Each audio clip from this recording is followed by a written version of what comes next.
for Wednesday, February 12th, 2025. And at this time, I'd like to go ahead and start with the Pledge of Allegiance, please. Pledge allegiance to the flag of the United States of America and to the republic for which it stands, one nation, under God, indivisible, with liberty and justice for all. Okay, thank you. Next item on the agenda is public. There's nobody here.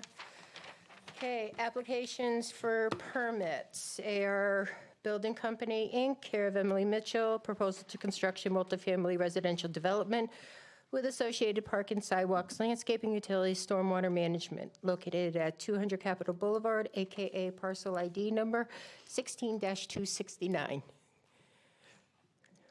Welcome back. My name is John Schmitz, civil engineer, BL Companies, 355 Research Parkway, representing the applicant. I think since the last time we were here, we were on a site walk with the commission. We walked through the site and observed the wetlands and the site in general. We've also responded to town staff comments. We had a comment letter from Jason Scott, another comment letter from David Palmberg. We addressed those, provided response to comment letters addressing the comments and revising the plans, providing the information that was requested, including a geotechnical report, operations and maintenance manual for the stormwater system, among other things, and some other items that were also requested, details, that sort of thing, fencing, a few other items. And what you see is just a copy of the site plan, more or less exactly what you saw last time. The only revision that was made to the site plan with the revision here was the clubhouse and pool area. We raised it up a couple of feet. So we had added some stairs and a handicap ramp there to raise that up a few feet. That allows us to reduce some of the cut overall on the site by a few hundred yards, as well as to remove the retaining wall that we previously had behind that building. Other than that, the site plan, the layout is pretty much what you'd seen the last time. And for the most part, I think that's about it. I'm happy to answer any questions you might have about any of the comments or anything else that we submitted. Okay, Commissioner Beatty? Questions? Commissioner Brown? Could you bring up the lighting plan for me? Sure.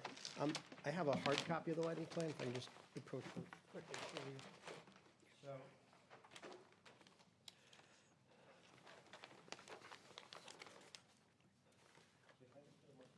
Sure. There-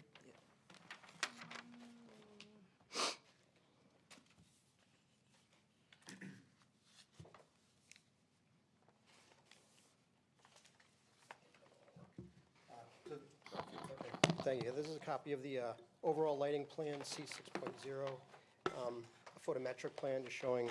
Excuse me for one moment, Mr. Schmitz. David, do you have a copy of this that he's showing? You That got- was in the latest I set? think it's in that set. It was prepared for P and Z, but I did bring a copy of it. Okay, So the lighting itself is shown, the light poles, everything is shown on the current site plans. There's just the photometrics dealing with the light levels. So I'm happy to leave this as We a, could get a copy yeah, I'm after. happy to leave yeah, this as I'd like a copy within our paperwork for it, thank you.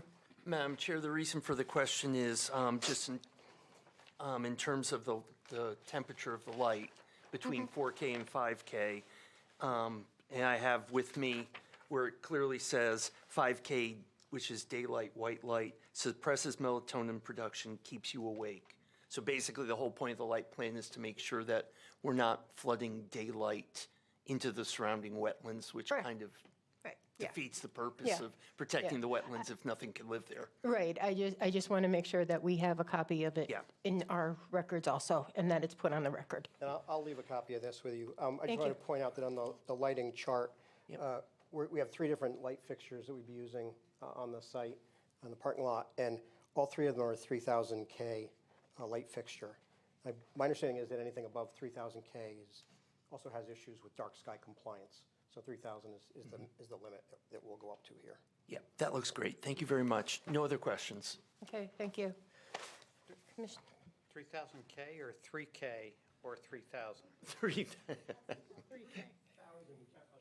K stands for Kelvin, not for 1,000. Oh, okay, okay, all right, I'm sorry. It's a temperature rating for black body radiation.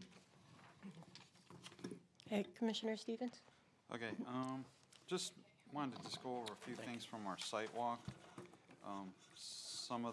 We saw several test holes that were dug, and we looked at the soils and the wetland delineation. I guess I just wanted to go over some of my comments from what we saw out in the field. It looks like the closest area where the utilities come in near like flags number 11 and 12. I think the limit of disturbance is maybe like 15 to 20 feet there. That's probably the closest. We're right about 15 feet, 15, feet. 12 feet, right in that Okay. area. And I didn't have any problem with that area there, and that is the closest wetland probably to the proposed development. There was some minor changes I would have made near like flags. Well, first of all, I guess you already corrected the flag that was the double flag or whatever that was near wetland flags 9 and 10. So That's correct. That looks correct on the map now. I probably would have had my wetland line up maybe 10 to 15 feet in the area around, like, say, between 15 and flag 17, another 10 to 15 feet up between, like, say, 18 and 20.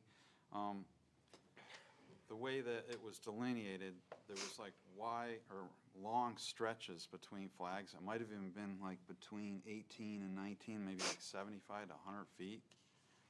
I probably would have, where it goes in and out, I probably would have put flags up like every 25 to 50 feet. So if you're gonna have flagging that far spaced out, you tend to want to move the flags upslope anyways. So I don't know if that really makes a huge difference on the whole application, but just wanted to point that out. Then also, about near wetland flag number 27, I probably would have had that up about 15 feet higher. And again, I don't think it's really going to matter much for this development. And then the only other comments I had was, I did see a lot of, based on the few test holes that the soil scientist dug, I did see some Wilbraham soils in there. He was calling everything just Menlo, which is a very poorly drained. I did see some poorly drained soils. That's why my flags would have been a little bit further upslope, like 10 to 15 feet. And then I also saw he was only really basically calling most of the soils either disturbed or Holyoke, and I saw pretty large areas with like moderately well-drained watchdog soils. Again, it's not really going to change anything here, but you know, that's what I would have called the soils in those moderately well-drained areas. And other than that, I don't have any other questions. It looks like the limit of disturbance is probably 60 to 80 feet over by wetland flag number 2, so any minor changes in the delineation on that side, it really doesn't matter because that's the furthest from the wetlands where you're proposing activity. So that's all I have for now. Okay. Vice Chair Kurz? Yeah, so first I wanted to say that I was absent at the meeting in January, but I did watch the video and I did attend the site walk, as you saw. So I have a question about snow removal. There is a mention about using chemicals, a combination of chemicals and sand, and I just wanted to ask about the chemicals. Is there an option that you have? I mean, we're not proposing to use any chemical deicers. That's your Okay, it question. says the use of clean sand may be used to aid traction, in conjunction with salt or chemicals for de-icing, snow melting, and other related weather management. I think we could remove that. I don't think there'd be any de-icing chemicals. Yeah, that are- okay, it's thank probably- you. They're left over somewhere, yeah. No problem, I appreciate that. And I didn't see a response on considering some of the land to be designated. So- Is that something you're considering? It is. We actually discussed it, I discussed it today with staff as well as with the applicant, and they're certainly amenable to do that. I think one of the things we discussed, and staff shared with me a draft template of easements that you've used in the past to provide us with some guidance. And we're certainly willing to do that. So out of the 20, I mean, the site is roughly 22 acres, and the limited disturbance is roughly 7.5 acres. So there's more or less 15 acres that we're not disturbing. I don't know if the entire 15 would be put into an easement, conservation easement, but we're certainly willing to work with staff on the exact limits of that. And one of the reasons why, for instance, we have a power line easement that cuts right through the site. Obviously, if they overlap, there would just have to be some notation there that obviously the power line easement has rights to go in and clear any of the vegetation, I should say any of the vegetation, but, you know, within reason. So that would probably, at least in that area, that would supersede the Yes, conservation easement, understand. because they have rights. But other areas, you know, we talked about, I think it's easy enough to provide a conservation easement and work with staff on the final layout Wonderful. of where that would be. But Okay. we're absolutely amenable to doing that. Thank you. Okay, Great. I have no other questions. Okay, thank you. Secretary Schweitzer? With your snow removal plan, can you walk us through what you did with that? Sure. If we could flip to the next slide. This is a kind of a colored copy of what's in the revised plans, just kind of highlighting some of the areas that we've designated as where snow removal could be placed, mostly in islands around the parking lot and some areas around the perimeter, as well as both site drives, along the site drives. And they do extend further down, closer to Enterprise Drive, and I think I had mentioned, maybe it was on the site walk, but one of the ideas with the placement of snow is that, you know, when snow is plowed up, there's pollutants in that snow, so you want to make sure that when it melts, that runoff that contains those particles or that those pollutants, it still makes it through that treatment train of the stormwater system. So these are placed in areas where, when the snow melts, it will still end up going through hydrodynamic separators, or in some instances, just, you know, not only the hydrodynamic separators, but also going into the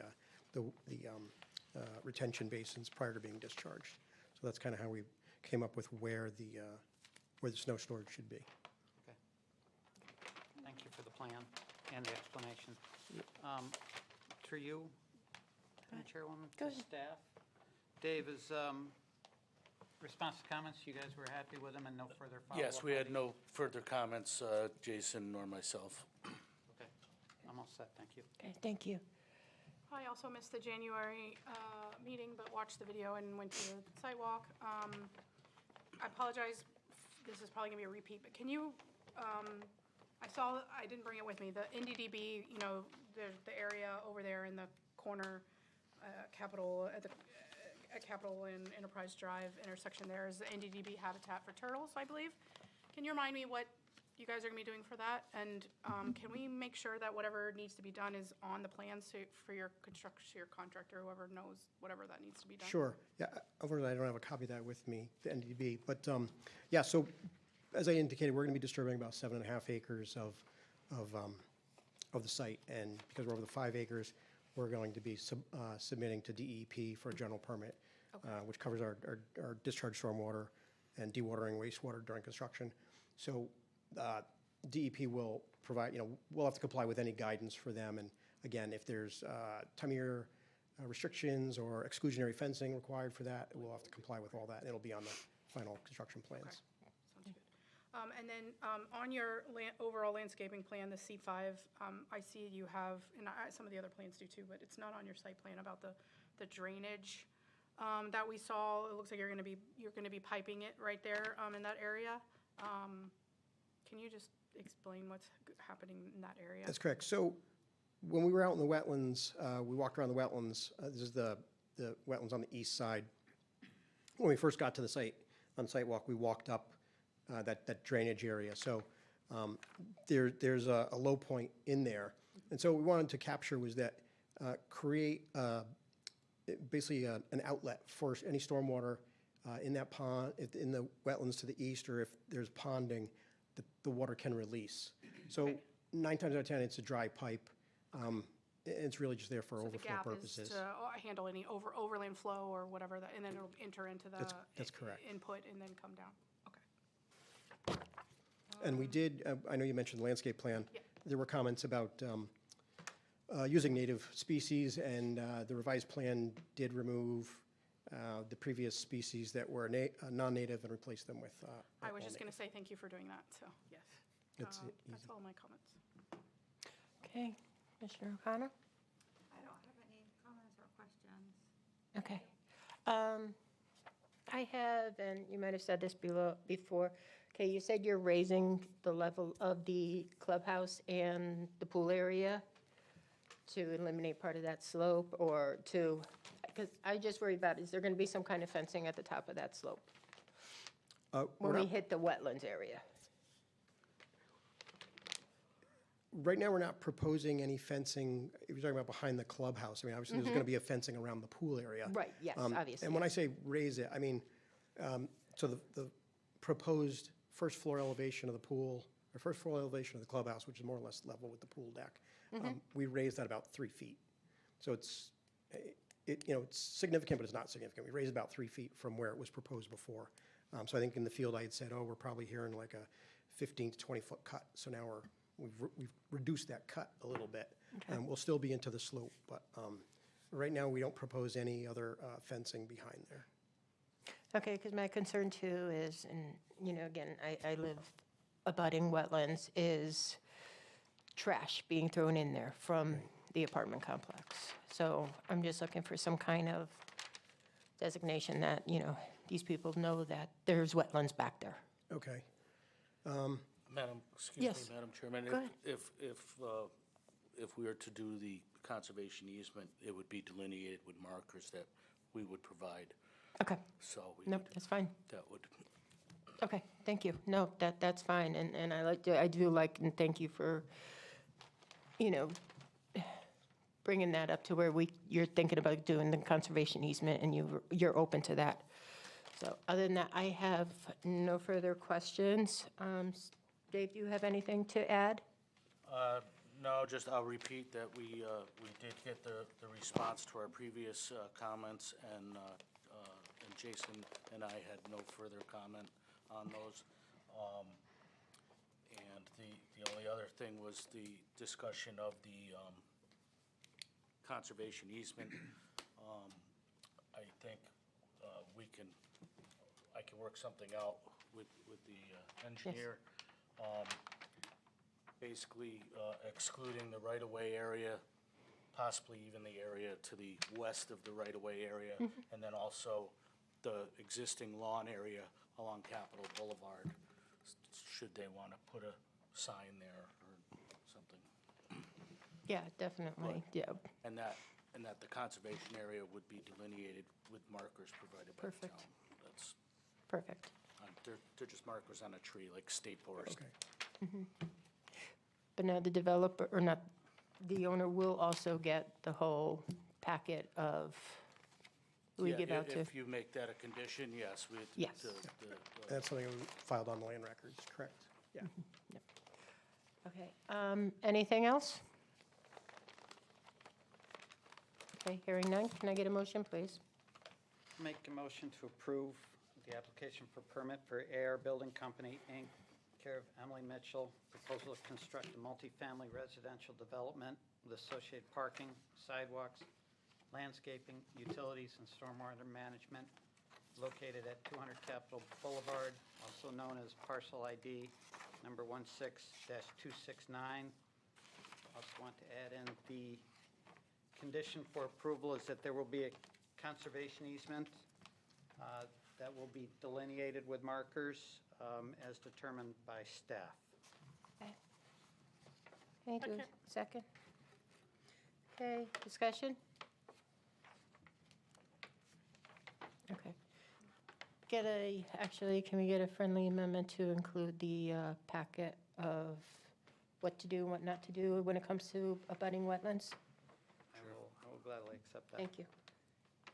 Okay. All right, anything else? Hearing none? All in favor? Aye. Opposed? None?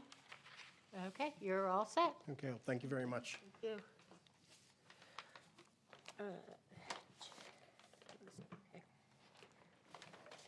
Okay, next item on the agenda is action taken, minutes presented for approval for the January 8th, 2025, and January 18th, 2025 meetings. Do I have a motion?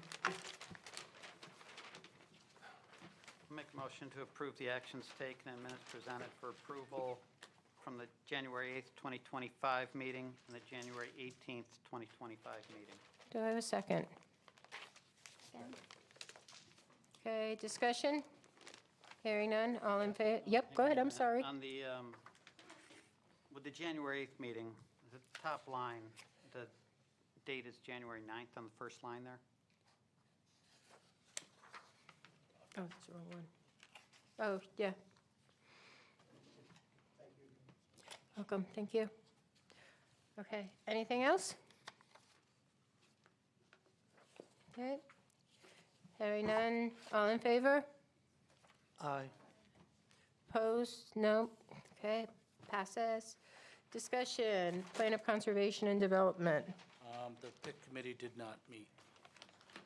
Okay. Do we have any idea when they're going to form the new I PIC committee? I believe it'll probably be March. March? Okay. And at that point, we will need to designate a member of this committee to be on that commission. Okay, we will deal with that next meeting then, I guess, or the April meeting. So, okay. Status report, various projects?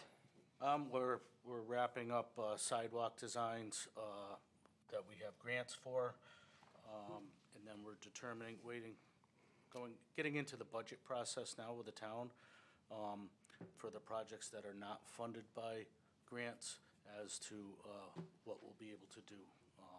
There's been significant price increases in materials, so that's in the works, but we are finalizing the sidewalk plans, and we're also working on maybe we did get a grant for expansion of the center green here on Main Street and Dividend Road, where we may do some traffic calming on Dividend Road and expand the center green some and do some improvements there. Is she still considering shutting that portion of Dividend off? No, it won't be shut off. Okay. It'll just be a little reconfigured to slow cars down and crosswalks and a parking area, on the park side. Okay. Okay. Anything else? That's it for Okay. that. Open space? Nope, they did not meet. The next meeting is February 18th. We do have a concept layout for community gardens. And that will likely be the discussion at that meeting. Okay. Any word on getting any water or electricity out to that barn? It's still, that's tied into the budget numbers as to what we'll be able to do. Okay. Okay. Legislation? Legislation, we have, I gave a copy this evening on your desk, but there's two proposed bills. Proposed House Bill 5618 is an act concerning the transfer or sale of municipally owned open space land or forest land. And that requires municipalities to hold a referenda to transfer or sell any part of municipally owned land that contains open space or forested land. There's proposed House Bill 6830, an act concerning training for members and employees of inland wetlands agencies, and that would be similar to the planning and zoning requirements. And then there's Senate Bill 1185, an act increasing the penalty for the violation of certain municipal regulations or ordinances. Basically, that's increasing the fee from $250 to $1,000. It's been $250 for forever. So, as part of this, if this does, if the acts regarding training does go through, I'll probably be sending an email out to all the members for training that's upcoming this spring, The bar. whether it's required or not. I don't think the bar one is this year, but there's some virtual ones. They've expanded a lot because everybody has to do the training now. Right. So I'll send out, some of the dates haven't been finalized yet, and these are put on through Yukon Clear. They're either virtual or in Haddam. Yeah. So The bar is if this. anybody's interested. Yeah, the bar one is this year. It is this year? Yeah, Ben sent information to ZBA out. Oh, I know. But maybe that's even a good one, because that That's does, yeah, it's a little intense. It's all Yeah. day, but it's very. but it's very good. virtual also. Oh, it's virtual also? Yes. Yeah, Ben has the information on that. He sent it to ZBA. Okay. Okay. A question on the bills. Did you, I can check myself, but did you see if they upped the one about buffers to wetlands? I didn't see it on this list, but I recall hearing about it or There was reading one about it. before, and none of the wetlands ones even got considered in last session, so I was curious if it got brought back. I'll look. I was just curious. Okay, conferences? Conferences, well, that was, like I just said, that information, I will Okay. send out what I have. Okay. Perfect. Correspondence and communications? We got the Great Meadows newsletter, and there was a nice article in there about Sandy Kelly, if anybody would like to read it, about Sandy's retirement. Great. I did get a notice of pesticide application for this spring for the ponds at the Oaks, which they do every year. Okay. And All that's right, it. any other business? The draft annual report for our MS4 permit's been posted online. That'll be finalized and the final version posted by April 1st. Okay, perfect. Okay, anything else? That's it. Okay, nothing else from the commissioners? Okay, motion to adjourn, please. Motion to adjourn. Second. All righty, we are adjourned. Thank you, everybody.